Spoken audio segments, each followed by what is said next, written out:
Some view up here. You can see the lights all the way from Jersey. So you're not hungry. How about a drink?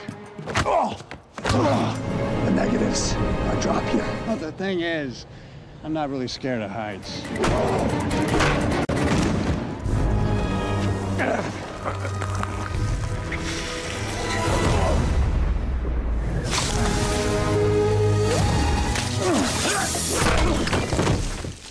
A war veteran named Ben Riley, who had acquired extraordinary superpowers while serving in the First World War, returns home to New York and decides to start a new life away from the violence of war. But once he settles down, he notices the increasing crime in the city he cherishes. Hence, Ben decides to use his special powers to help those who cannot protect themselves and quietly takes it upon himself to fight against crime, appearing in places where he is needed most and soon. Because of the spider-like abilities, he's dubbed Spider by the curious public. Then, Ben meets the love of his life, Ruby, who soon becomes his fiancée and gives his life meaning and a future to look forward to. Unfortunately, sometime later, this is all ripped away from him when Ruby is attacked by a crazed criminal. And despite his best attempts to use his special powers to save the woman he loved, Ruby dies, leaving Ben utterly shattered. Soon after, Ben starts to resent his special powers, which, despite having saved strangers on numerous occasions, failed him when he needed them the most, and abandons his spider persona. Feeling lost and angry, Ben opens a small private investigation office to make a living and settles into a quiet existence, which is quite contrary to his past. 5 years later, one night, Ben follows his target, a man named James Jimmy Addison, to a bar and carefully watches him from a distance while having a few drinks. After a few hours, the suspicious Jimmy quickly exits the bar.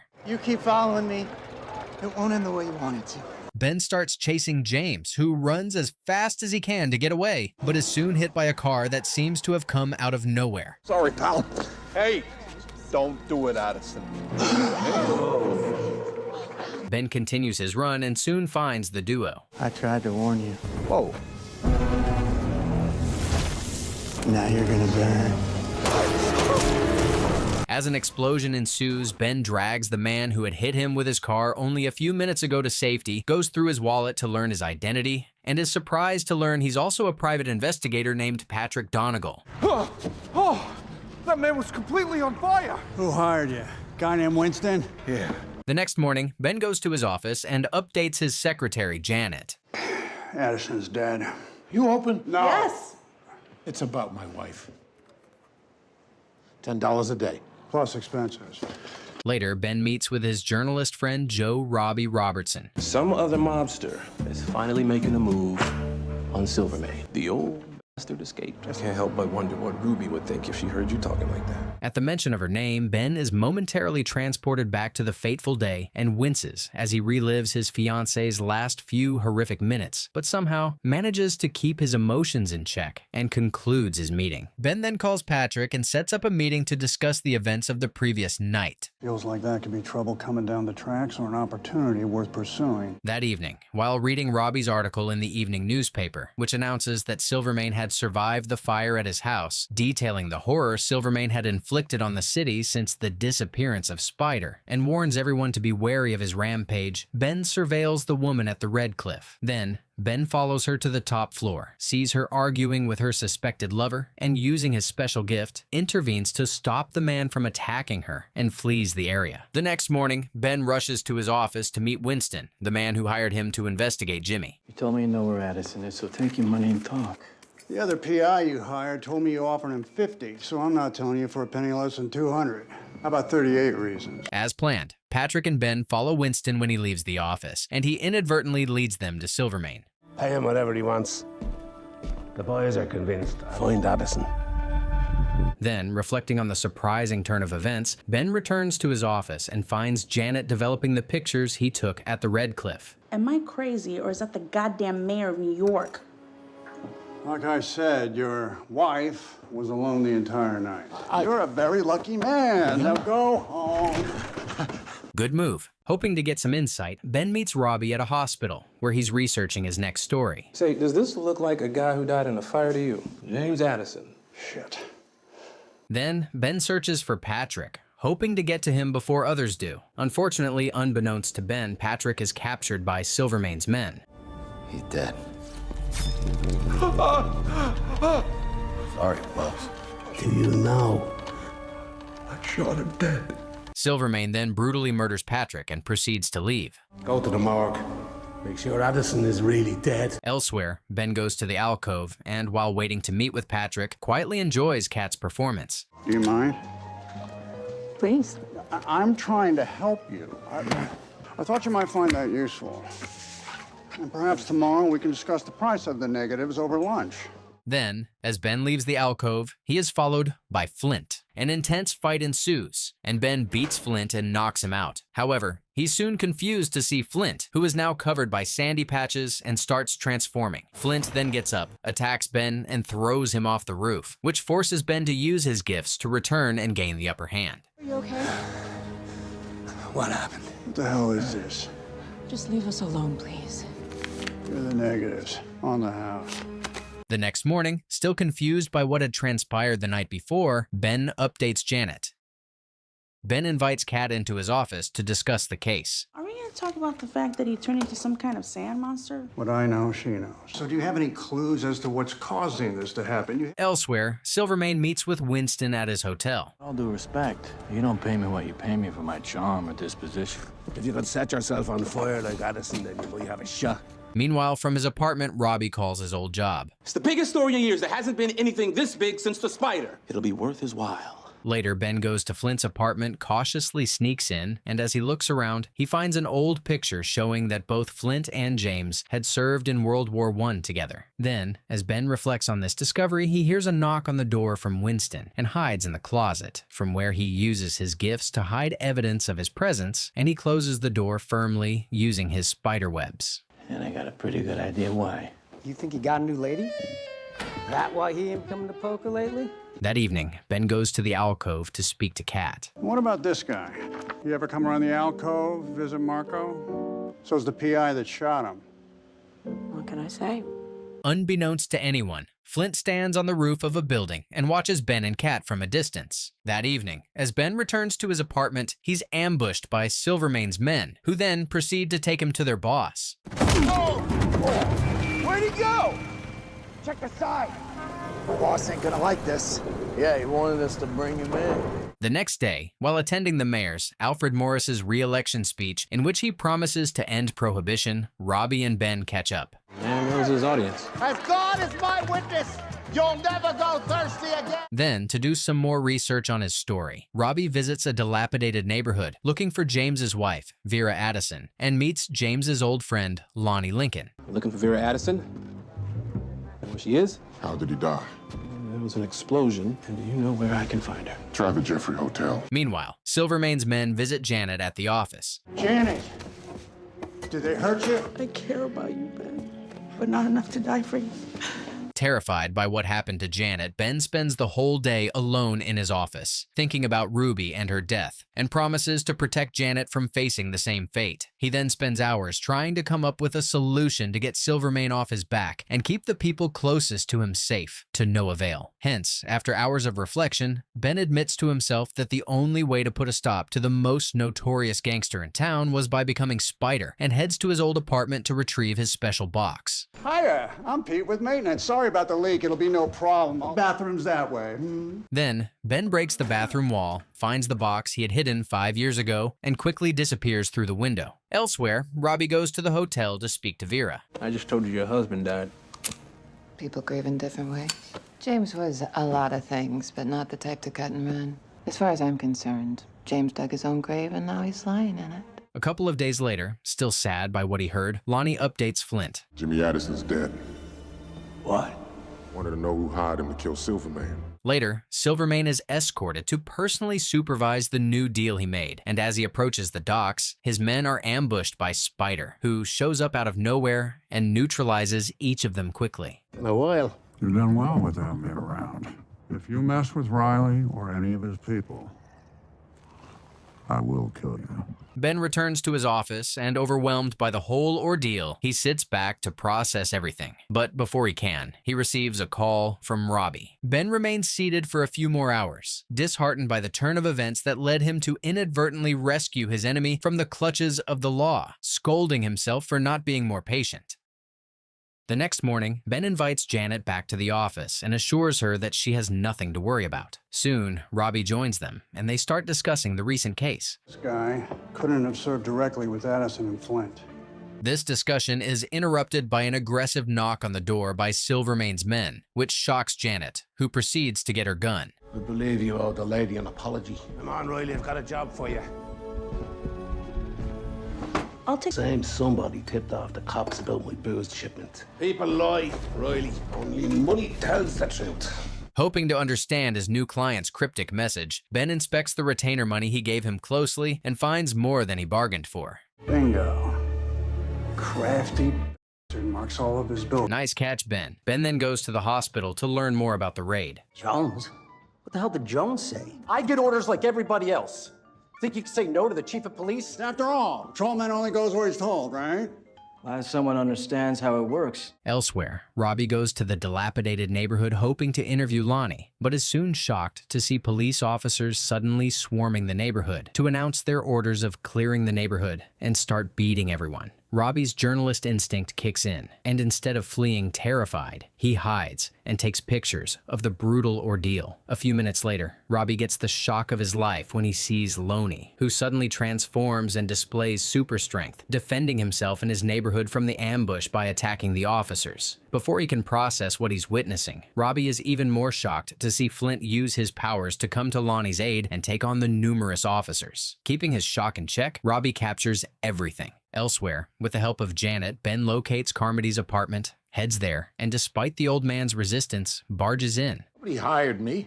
I'm a smut merchant. I got a tip from Morris's office that he scheduled a meeting with the girl. Is there a back way out of here? Then, realizing that Kat plays a bigger role in the case than he first thought, Ben goes to speak with her. You didn't like hearing that. The part where you're not doing the job I hired you for, or the part where you're working for Silvermane? And what about the mayor? What about him? Anything you want to tell me? Sure. He'll get rid of 50 if it means he's sure he's got the one. Ben leaves the apartment, and now certain that Kat is at the center of everything, stands at the door debating with himself about whether he should warn her to be careful, and, after a few indecisive moments, reluctantly leaves. Then, Ben runs into Winston and his partner Gio. I'm gonna find the rat and put him in the ground. There's nothing worse than a man that's only loyal to money. Does Winston suspect Kat? However, unbeknownst to Winston, Ben's reasons for demanding to be paid are far from financial. Once he's alone, Ben inspects the dollar bill and, just like he guessed, finds it marked. Later, Ben returns to the office and finds Janet and Robbie discussing the case. You're saying Flint Marco was there? He sure was. That photo Ben found was from the day they were rescued. The next day, after shaking off the man surveilling him with the help of his young friend Frankie, who distracts the man, Ben visits Vera. I'm not interested in talking. I wasn't with the last guy, and I'm not now. You pay me $1,000, and I'm gone. 1,000? Later, Ben goes to Silvermane's hotel to speak to him. You'd be surprised at how much people will fight for what little they have. Whoever the rat turns out to be, you can't be emotional about it, even if it breaks your heart. Then, Ben carefully closes the balcony door and follows Silvermane back inside. Elsewhere, Robbie goes to see his old boss and presents him with the first-person account of his latest story. The public can't get enough of this stuff. The papers will sell like crazy. But you keep bringing me more like this, we talk about bringing you back full-time. Ben calls Frankie to his apartment and gives him an important assignment. I want you to be cool. Hey, I need to rely on you, Frankie. Can I rely on you? Ben then dons his spider suit and heads off to the hotel, discreetly opens the balcony door, locks he had covered with his spider webs, and enters Silvermane's room. Once inside, Ben carefully opens the safe and steals some marked dollar bills. However, before he can leave, Silvermane hears the balcony doors swinging and jolts up. Boys! Hey, boss? Think it was the wind. We'll check it again. Luckily, Ben hides on the ceiling, evades notice, and quickly escapes. Elsewhere, Kat returns to her apartment and is delighted to see Flint waiting for her. What was happening to you? It's all right. Care about what you think you owe him. I just want us to be together. Flint suddenly starts transforming into sand, becoming aggressive. There's no turning it off. The next morning, from his apartment, Ben counter-surveils the men following him. I need you at the alcove today. I want you to keep an eye on Cat Hardy for me. Meanwhile, Robbie reads a newspaper article and loses his mind in anger. I never called them monsters. He took my name and put it on a bunch of lies. Ben visits Val, pays her the $1,000 she requested, and, as agreed, orders her to leave the city. However, Winston and Geo surveil him from a distance and take note of everything he does. Then, Ben calls Kat, schedules to see her in a few minutes, but as he hurries off, two men stop him.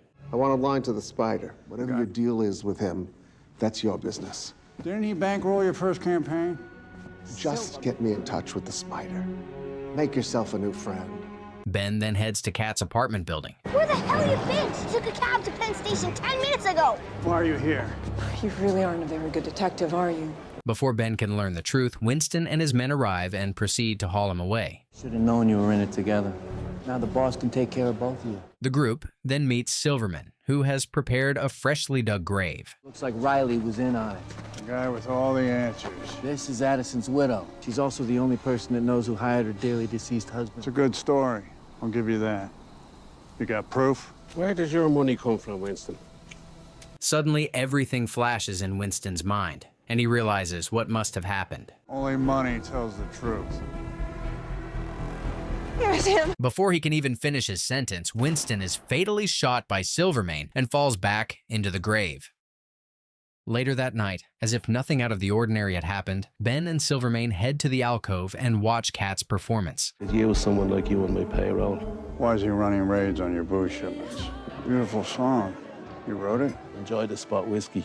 We're going up a notch. A terrified Kat goes to her apartment and bawls her eyes out, thinking about how close she came to death. The next morning, Silvermane visits Kat. Truth is, I was up all night. Too much adrenaline from yesterday. Winston was the rat, but that doesn't answer what you were doing at the train station. Meanwhile, at the office, while Janet tutors Frankie, she receives a call. 3 p.m. The Calypso. Find Ben, give him this. After receiving Kat's message through Frankie, Ben meets up with her. He wanted to know why you were with me at the train station last night. And you said? Why'd you try to kill Silverman? I asked you I first. saved your life. One night, Silvermane tipped me more money than I'd ever seen in my life. Could have just scared him off, but Silvermane had him killed. Unbeknownst to the duo, Flint overhears their exchange from a distance and angrily storms out. Elsewhere, Robbie tracks down Lonnie. The story they printed wasn't what I gave them. Now I came here to make things right. Furious and out of his mind, Flint decides to return to the fold and meets with Silvermane. You hear we had a traitor in our midst. You never did like Winston, did you? Meanwhile, sensing Kat's wish to have some company, Ben takes her to his apartment, but once there, he's nervous to host her, as he hasn't had any visitors in years. After searching for a second glass for a few minutes, Ben offers Kat a drink, and the duo starts chatting. Reliving his happy memories in his mind, Ben narrates his story. The fact is, we never made it to dinner because I was too busy He killed her to make me suffer. He killed her, but... At the office, seeing how quiet and terrified Lonnie is, and hoping to get him to loosen up, Janet offers to play cards with the men, which soon does as she hoped and helps Lonnie open up. All I know is that once it starts, it gets worse, fast, and there ain't no changing back. Elsewhere, Silvermane confronts Mayor Alfred and the chief of police at a local hotel. We've had a good run. Had to end. Flint, say hello to the mayor. At Ben's apartment, Ben and Kat continue getting to know each other. I'm sorry. No, don't be.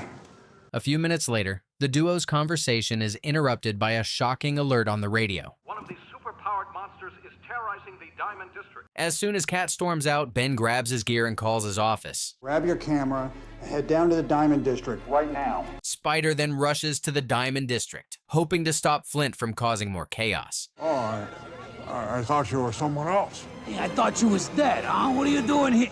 The man then releases electric current to attack Spider and quickly gains the upper hand. Holy shit!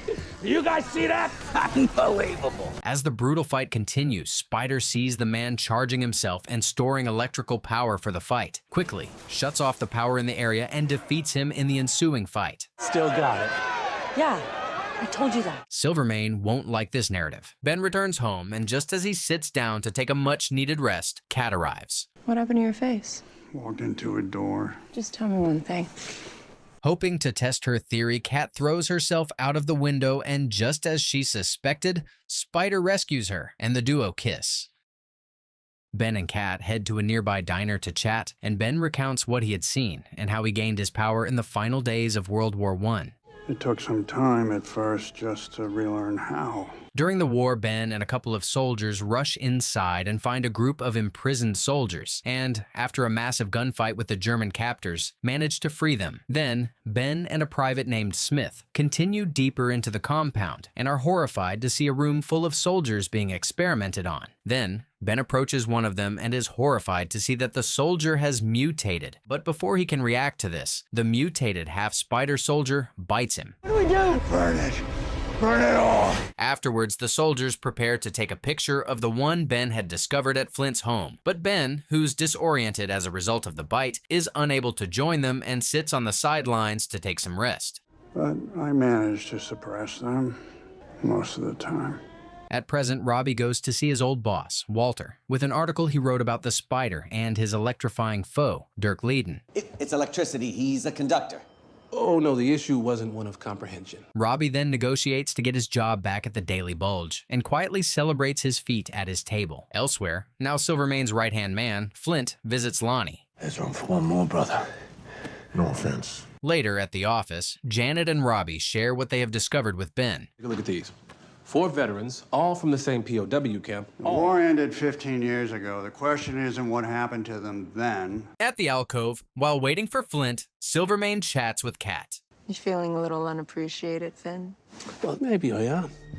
Flint told me a lot about you. Elsewhere, while Ben cautiously waits to sneak into Dr. Althea's office, Robbie arrives at the hospital, requests to speak to her, and waits for her to join him in the lobby. Well, I hope that doesn't make me sound callous. Oh, no, of course not. Your patients turned out to have superpower. Back in the office, Ben finds the hidden files of the patients, but before he can escape with them, Dr. Althea and Ogden return. Ogden, could you please escort this gentleman downstairs to Dr. Collins' office? I know that man. What are you talking about? Luckily, before the old man can catch them, both Ben and Robbie collect the files and flee the area. That night, hoping to free Dirk, who is being tortured, Flint and Lonnie break into the prison, beat up all the officers, and head inside to find their comrade. Howdy, boys. Long time no see. Meanwhile, at the office, Ben and Robbie go through the medical files they stole and get some insight into the curious situation. It's gonna make for one hell of a story. First Black Pulitzer? Later, Ben gets a call from Silvermane and goes to see him. Congratulations, you've assembled an entire outfield of freaks. Hiding his shock at the turn of events, Ben casually makes fun of the unusual trio and proceeds to leave. I know about Winston. My condolences. Were you too close? Alarmed by the fact that Flint knows their involvement, a concerned Ben goes to speak to Kat. All I know is every time he uses his powers, he gets a little closer. What if we left New York, went someplace where nobody knows us? Excited and reinvigorated by the upcoming move that can give him a chance to escape the dark cloud that's been haunting him since Ruby's death and offer him a fresh start, a joyous Ben meets Janet for breakfast the next morning and updates her. I'm leaving town. Permanently? I think so, yeah, but don't worry. Elsewhere, looking forward to the potentially life-changing move herself, Kat excitedly packs her stuff and prepares until Lonnie comes to see her, tells her about Flint's worsening condition, and escorts her to see him. What I did for us. Well, maybe it's time I accepted that. Please, stay away! Elsewhere, fearing what would happen to them once Robbie publishes his article on their lab, Althea and Ogden pack up their office and proceed to flee. If you find the spider, are you really able to help them? Do you promise you won't hurt him? You have my word. But he swore you to secrecy, Kat. Blissfully unaware that he's been outed as the Spider, Ben packs up his belongings and prepares for his trip. Then, as he goes through his drawers, Ben finds a picture of himself with Ruby and nostalgically stares at it, while memories flood him. Ben then forces himself out of his reverie, takes his spider gear from under his bed, and knowing this will be the last time he will see it, quietly goes through it until he hears a knock on his door. Back in France, you saved my life. How old are you, really? Truth is, this is a part of me I wish never existed. However, Ogden swiftly injects Ben with a sedative and, together with Althea, drives him to the doctor's private lab. Sedated. I'm sure you must feel pretty rotten. Where am I? Ben goes into a trance, and all of the pain and struggles of the first few days flash through his mind. At ease, soldier. Sit. Ben is mentally transported to Ruby's funeral, and as he remembers each moment, his heart bleeds anew. Wanted to use you as weapons. I am trying. to do the opposite. Then, Dr. Althea investigates the blood specimen she collected, but is disappointed by the result. Blood is utterly, completely, maddeningly normal. Meanwhile, unable to stand his comrade's suffering, Ogden offers Ben some water. Wow. You were thirsty. I only did it for the thrill. Then, while Ben suffers from horrific hallucinations, Althea conducts the tests on the samples she collected during the operation and finally finds a cure for the mutations. To the doctor's utter delight, Ogden starts transforming into his true age. You did it. You really did it. Little f***ers. Elsewhere, Silvermane and Flint drive to the doctor's lab. You look at your boy on a Christmas morning, we'll have an army nobody can stop, even that goddamn spider. Meanwhile, while the doctor and Ogden remain occupied, Ben wakes up and, relieved to finally have control of his powers, grabs the keys and unlocks himself. Still groggy from the heavy sedatives, Ben stumbles around the corridors hoping to find his way out. Don't. Ogden? You were right. You saved my life. Least I can do is try to save yours. That's quite honorable, Ogden. A few minutes later, just like Ben had predicted, Silvermane and his crew arrive at the laboratory, preparing to take on whatever lies ahead. How many do you think there are? Hard to say. There were dozens of us. Moments later, Ben and Ogden come out of their hiding and proceed on their way out. I'm not leaving her. She's my mom. On the other side, Silvermane and his crew find the doctor bottling the antidote. Okay, yeah. Sorry, I'm just surprised. Because your secret lab's not a secret no more. Then, as Dirk proceeds to attack the doctor, Ogden arrives and shoots at him. Then, to the shock of everyone who has recognized Ogden as one of their comrades, Dirk brutally kills both the doctor and Ogden in the ensuing battle. Meanwhile, while trying to find his way out, Ben finds the lab, where his personal belongings, including his spider gear, are kept, changes clothes, and as he proceeds to leave, he is surprised to find the small bottle labeled antidote and takes it with him. Then, Dirk sets the building on fire and joins his crew, who run out just in time, while Ben also manages to escape and takes a moment to inspect the antidote closely. Elsewhere, at the alcove, Kat drowns her stress in alcohol until Silvermane and his crew arrive from their trip to the lab. Goddamn abomination, if you ask me. So go forth and maraud. Make some mischief and mayhem. The next day, Flint and Dirk ambush Alfred's campaign office, terrify everyone, and rob all of his money. When you see him, tell our illustrious friend Morris. A few days later, worried out of her mind for Ben, Kat goes to his office to speak to Janet. Your hand's on the stove, but I don't know any more than that. Cat. If you hear anything, you can reach me at the alcove. Elsewhere, as if attempting to drown his sorrows in alcohol, Ben spends hours in a bar, drinking and reflecting on everything. Right here in the palm of my hand, I hold the antidote. At the campaign office, Alfred discovers what happened and loses his mind in anger. But what I want to know is what you plan on doing about it now. Meanwhile, at the bar, a group of guys comes in and recounts their latest adventure to the bartender. That guy loves the spotlight more than Morris. He may have missed the spotlight, but he didn't miss the meal. Annoyed, Ben leaves the club momentarily, but soon returns with his spider mask on and beats and neutralizes all of the men. Later, while Ben enjoys his feat, Robbie comes into the bar searching for him. What the hell are you doing? Curing myself. Who the hell you are? Hey! Give it back. Once Ben calms down a bit, Robbie takes him to the office. You beat up some guys in a bar. And I beat up some guys in a bar. Elsewhere, as his condition gets worse, Flint visits Kat. How it took you a year just to say hello to me? Before you, I didn't think women like you even existed. At the office, once his hangover clears, Ben gets to work and starts making plans. Then, a disturbing report comes on the radio. Do me a favor.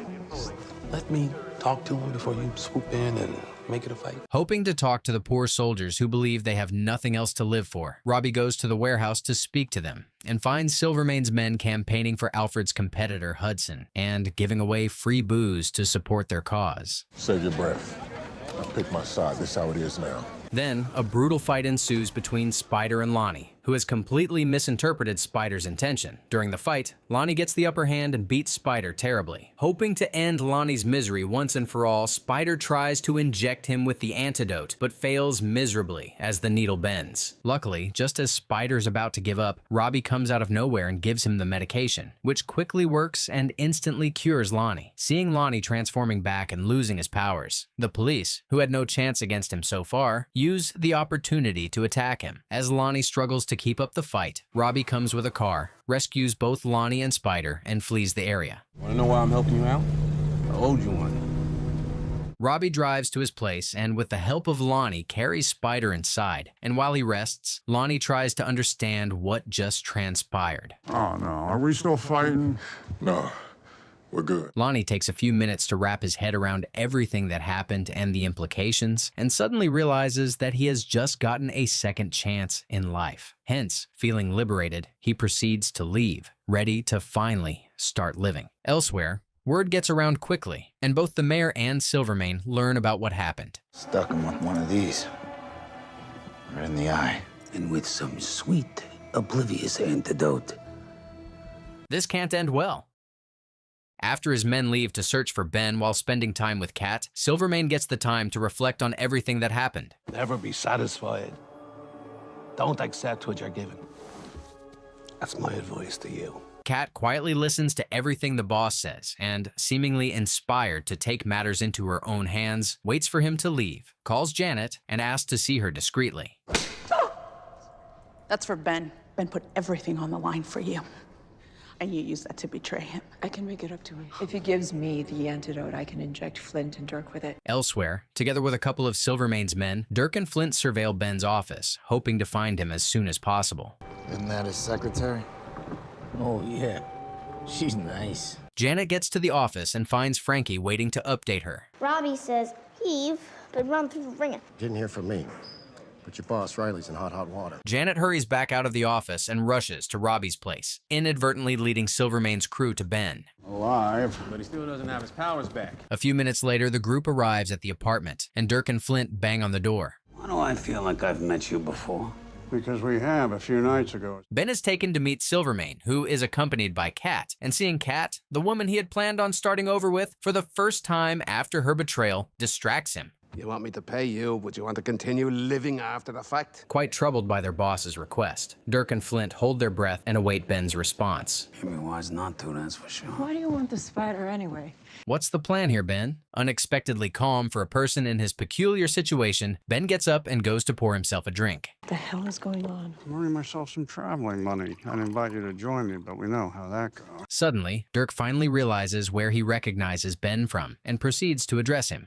Just happens to be best friends with the spider. Silvermane quickly grabs Kat's gun and, seemingly determined to get to the bottom of the matter once and for all, continues. Cut it out, I'm not in the mood. Well, I wouldn't think you would be. I mean it. It's not funny. Wow, that was bold, Kat. Silvermane quickly turns the gun on Kat, and as he proceeds to pull the trigger, Spider arrives. Silvermane was just teaching us a lesson about how to kill a defenseless woman. Then, before Spider can even respond, Silvermane's men barge in with a new prisoner. Look what you had on her, boss. Hoping to rob Spider of his powers, Dirk quickly stabs him with the needle and injects the antidote. Give it here, buddy. What, these? Yeah. Luckily, Ben regains his powers, dons his spider suit, and starts fighting against Dirk, who's become drunk with power and Flint. Soon, a brutal and lengthy fight ensues outside, and to the public's dismay, Dirk overpowers and knocks Spider out. Meanwhile, inside, Kat tracks Silvermane, who tries to flee and catches up with him. All I did for you breaks my heart that you'd betray me like that. My one regret is I only get to kill you once. Outside, Dirk ignores Flint's advice to slow down and continues causing mayhem. Soon, Dirk attacks Kat, who comes outside to help out, which infuriates Flint and turns him against Dirk. Dirk and Flint get into a fight, and Dirk overpowers Flint until Spider, who's had enough of the chaos and back and forth, gets up, attacks Dirk, and manages to throw him onto an incoming train, killing him. Still have one left. Why? You know why. That's so kind of you, Ben. Later, Ben meets Flint and Kat. But in a different world, I really would have run away with you. You know that, right? A few days later, while Janet renovates the office, Ben and Robbie watch Alfred, who's won his second term, make a speech from the office balcony. Then, the phone rings, and Janet rushes to answer it. You know what? You're in luck. We just had a cancellation for 2 p.m. As the trio proceeds to leave for breakfast and Janet and Robbie step out ahead of him, Ben stays back for a moment to appreciate how far he's come and, having found a new perspective, finally looks forward to his future and his partnership with Janet.